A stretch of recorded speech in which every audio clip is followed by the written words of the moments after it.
அனைவருக்கும் வணக்கம். எல்லாருக்கும் ஹாப்பி நியூ இயர். நான் நியூ இயர் சம்மந்தமாக சில கிராஃப்ட் ஒர்க் பண்ணியிருக்கேன். அதை உங்கள்கிட்ட காட்டுறேன். இப்போது இதை நான் ஃபஸ்ட்டு பண்ண art. Happy new year.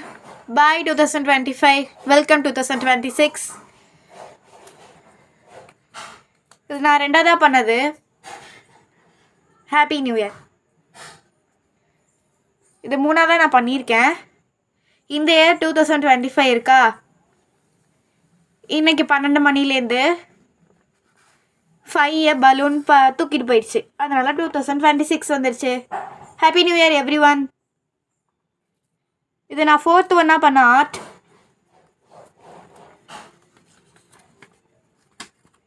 Happy new year every one. Thank you. இந்த எல்லா ஆர்ட்டுமே உங்களுக்கு பிடிச்சிருந்துச்சு, நல்லா இருந்துச்சுன்னா லைக் பண்ணுங்கள், ஷேர் பண்ணுங்கள்.